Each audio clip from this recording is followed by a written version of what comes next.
O desejado de todas as nações. Capítulo 40. Uma noite no lago. Este capítulo se baseia em Mateus capítulo 14, versos 22 a 33, Marcos capítulo 6, versos 45 a 52 e João capítulo 6, versos 14 a 21. Sentado na relvosa planície, ao crepúsculo de uma tarde de primavera, comeu o povo do alimento que Cristo provera. As palavras por ele ouvidas naquele dia soaram-lhes aos ouvidos como a voz de Deus. As obras de cura que presenciaram eram tais que só o poder divino as poderia realizar. Mas o milagre dos pães tocou a todos naquela vasta multidão. Todos participaram de seus benefícios. Nos dias de Moisés, Deus alimentara Israel com o maná no deserto. E quem era este que os alimentara naquele dia, senão aquele de quem Moisés tinha profetizado? Poder algum humano poderia criar, de 5 pães de cevada e 2 peixinhos, alimento bastante para saciar milhares de criaturas famintas? E disseram uns aos outros: Este é verdadeiramente o profeta que devia vir ao mundo. Durante todo o dia essa convicção se robustecera. Aquele ato, que tudo coroou, é a afirmação de que o longamente esperado libertador se acha entre eles. As esperanças do povo vão subindo de ponto. É este aquele que há de tornar a Judéia um paraíso terrestre, uma terra que mana leite e mel. Pode satisfazer todo desejo, pode derribar o poder dos odiados romanos, pode libertar Judá e Jerusalém, pode curar os soldados feridos na batalha, abastecer exércitos inteiros de alimento, conquistar as nações e dar a Israel o domínio longamente ambicionado. Em seu entusiasmo, o povo estava disposto a coroá-lo imediatamente rei. Veem que ele não faz nenhum esforço para atrair a atenção ou conquistar honras para si. A esse respeito, difere essencialmente dos sacerdotes e principais e temem que não venha nunca a reclamar seus direitos ao trono de Davi. Consultando-o entre si, concordaram em apoderar-se dele por força e proclamá-lo rei de Israel. Os discípulos unem-se à multidão em declarar que o trono de Davi é a legítima herança de seu mestre. É a modéstia de Cristo, dizem, que o faz recusar essa honra. Que o povo exalte seu libertador. Que os arrogantes sacerdotes e principais sejam forçados a honrar aquele que vem revestido de autoridade divina. Tomam ansiosamente providências para executar seu desígnio, mas Jesus vê o que está em andamento e compreende, como eles não o podem fazer, o resultado desse movimento. Mesmo então, estavam os sacerdotes e principais a lhe buscar a vida. Acusavam-no de desviar deles o povo. Violência e insurreição seguir-se-iam a qualquer esforço para o colocar no trono e prejudicar-se-ia a obra do reino espiritual. O plano deveria ser impedido sem demora.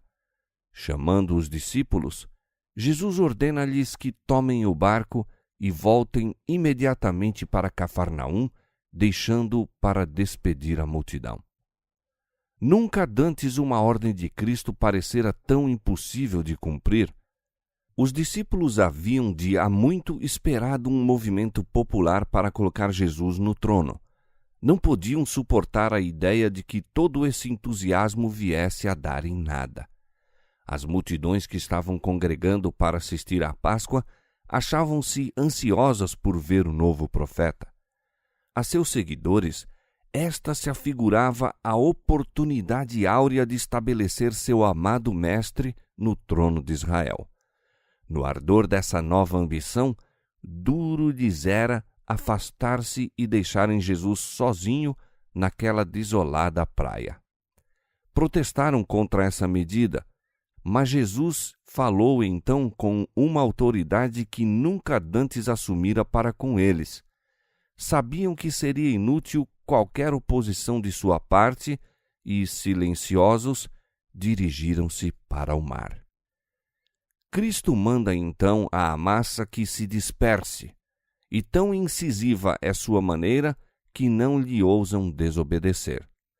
As palavras de exaltação e louvor morrem-lhes nos lábios. No próprio ato de avançar para dele se apoderarem, são-lhes detidos os passos e o alegre e ansioso olhar amortece-lhes no semblante.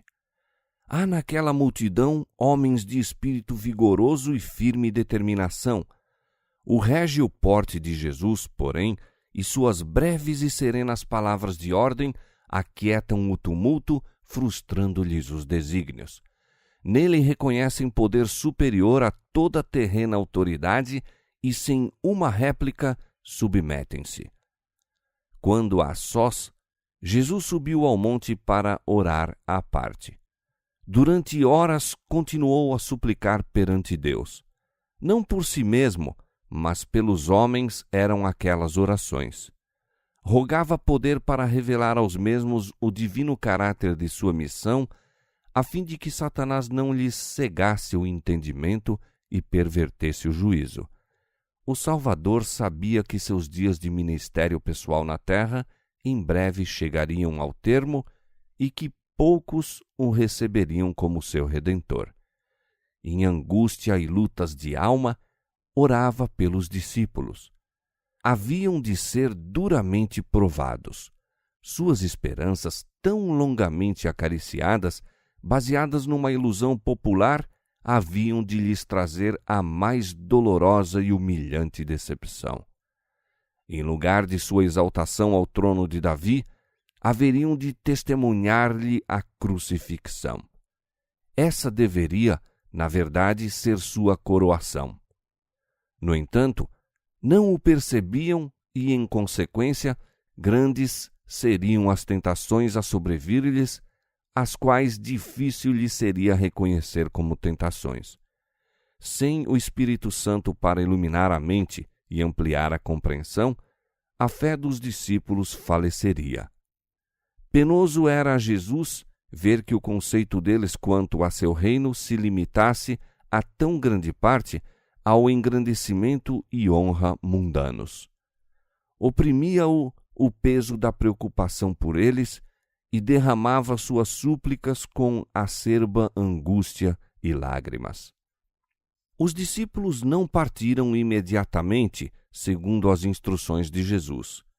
Esperaram algum tempo na expectativa de que ele se lhes viesse juntar. Ao verem, porém, que as trevas se adensavam rapidamente, entrando no barco, passaram o mar em direção a Cafarnaum. Com o coração insatisfeito, deixaram a Jesus, mais impacientes com ele do que nunca, desde que o tinham reconhecido como seu Senhor. Murmuravam por não lhes haver sido permitido proclamá-lo rei. Exprobravam-se a si mesmos por se terem tão prontamente submetido às suas ordens. Raciocinavam que houvessem sido mais persistentes e teriam, talvez, conseguido o seu desígnio. A incredulidade se estava apoderando de seu espírito e coração. Cegava-os o amor da honra. Sabiam que Jesus era odiado pelos fariseus e estavam ansiosos por vê-lo exaltado como pensavam que devia ser. Estarem ligados a um mestre que podia operar tão grandes milagres e ainda serem injuriados como enganadores era provação que mal podiam suportar. Deveriam ser sempre considerados seguidores de um falso profeta? Não haveria Cristo nunca de afirmar sua autoridade como rei? Por que não havia ele, que possuía tal poder, de revelar-se em seu verdadeiro caráter e tornar-lhes a eles o caminho menos penoso? Por que não salvara João Batista de uma morte violenta? Assim raciocinavam os discípulos, até que trouxeram sobre si mesmos grande treva espiritual. perguntavam: poderia ser Jesus um impostor, como afirmavam os fariseus? Os discípulos haviam testemunhado naquele dia as maravilhosas obras de Cristo. Dir-se-ia que o céu baixara à terra. A lembrança daquele dia precioso, glorioso, devera tê-los enchido de fé e esperança. Houvessem, da abundância de seu coração, estado a conversar entre si a respeito dessas coisas e não teriam caído em tentação. Sua decepção, porém, lhes absorvera os pensamentos. Esqueceram-se das palavras de Cristo: recolhei os pedaços que sobejaram, para que nada se perca. Foram horas de grandes bênçãos para os discípulos aquelas, mas tudo olvidaram. Achavam-se em meio das turbadas águas, tinham os pensamentos tempestuosos e desarrazoados, e o Senhor lhes deu alguma coisa a mais para lhes afligir a alma e ocupar a mente. Deus assim faz muitas vezes, quando os homens criam preocupações e aflições para si mesmos. Os discípulos não tinham necessidade de criar perturbação, já se avizinhava o perigo. Violenta tempestade se viera imperceptivelmente aproximando deles e não estavam preparados para ela. Era um súbito contraste, pois o dia fora perfeito, e quando o vento soprou sobre eles, atemorizaram-se. Esqueceram o aborrecimento, a incredulidade e impaciência. Todos trabalharam para impedir que o barco fosse a pique. Era pequena a distância, por mar, de Betsaida para o ponto em que esperavam encontrar-se com Jesus, e com um tempo normal não levava senão poucas horas. Agora, porém, eram tangidos cada vez mais longe do local que buscavam. Até a 4ª vigília da noite, pelejaram com os remos. Então, deram-se por perdidos. O mar, tempestuoso, imerso em trevas, fizera-os sentir seu desamparo e anelavam a presença de seu Senhor. Jesus não os esquecera. O vigia vira, da praia, aqueles homens possuídos de temor em luta com a tempestade. Nem por um momento perdeu de vista aos discípulos. Com a mais profunda solicitude acompanhavam seus olhos o batel, sacudido pela tempestade, com sua preciosa carga, pois esses homens deviam ser a luz do mundo. Como a mãe amorosa a velar o filho, assim cuidava dos discípulos o compassivo mestre. Rendidos os corações, acalmadas as ambições profanas, e pedindo eles humildemente auxílio, este lhes foi dado. No momento em que se julgavam perdidos, o clarão de um relâmpago revela-lhes um misterioso vulto que deles se aproxima, vindo sobre as águas. Não sabem, todavia, que é Jesus. Consideram um inimigo aquele que os vinha ajudar. Apodera-se deles o terror. Afrouxam-lhe as mãos que haviam empunhado o remo com pulso de ferro. O barco ondula ao sabor das ondas. Os olhares acham-se voltados para essa visão de um homem a caminhar sobre as alvacentas vagas do mar todo espumejante. Julgam-no um fantasma a lhes augurar a ruína e gritam atemorizados. Jesus avança como se lhes quisesse passar adiante. Reconhecem-no, porém, e clamam por socorro. Seu amado mestre volve-se, sua voz acalma-lhes os temores. Tende bom ânimo, sou eu, não temais. Logo que puderam acreditar no assombroso fato, Pedro ficou como fora de si de alegria. Como se ainda mal pudesse crer, exclamou: Senhor, se és tu, manda-me ir ter contigo por cima das águas. E ele disse: Vem. Olhando para Jesus, Pedro caminha firmemente. Como satisfeito consigo mesmo, porém, volta-se para os companheiros no barco, desviando os olhos do Salvador. O vento ruge. As ondas encapelam-se alterosas e interpõem-se exatamente entre ele e o Mestre, e ele teme. Por um momento, Cristo fica-lhe oculto e sua fé desfalece. Começa a sossobrar. Mas ao passo que as ondas prenunciam morte, Pedro ergue os olhos para Jesus e brada: Senhor, salva-me! Jesus segura imediatamente a estendida mão, dizendo: Homem de pouca fé, por que duvidaste? Andando lado a lado, a mão de Pedro na do Mestre, entraram juntos no barco. Mas Pedro estava agora rendido e silencioso. Nenhuma razão tinha de se vangloriar sobre os companheiros, pois, por causa da incredulidade e da exaltação, quase perdera a vida. Ao desviar de Cristo o olhar, foi-se-lhe o pé e ei-lo a submergir-se. Quantas vezes, ao sobrevir-nos aflição, fazemos como Pedro? Olhamos para as ondas em lugar de manter os olhos fixos no Salvador. Os pés vacilam e as orgulhosas águas passam por sobre nossa alma. Jesus não disse a Pedro que fosse ter com ele para que perecesse. Não nos chama a segui-lo para depois nos abandonar. Não temas, diz-nos, porque eu te remi. Chamei-te pelo teu nome, tu és meu. Quando passares pelas águas, estarei contigo, e quando pelos rios, eles não te submergirão. Quando passares pelo fogo, não te queimarás, nem a chama arderá em ti, porque eu sou o Senhor teu Deus, o Santo de Israel, o teu Salvador.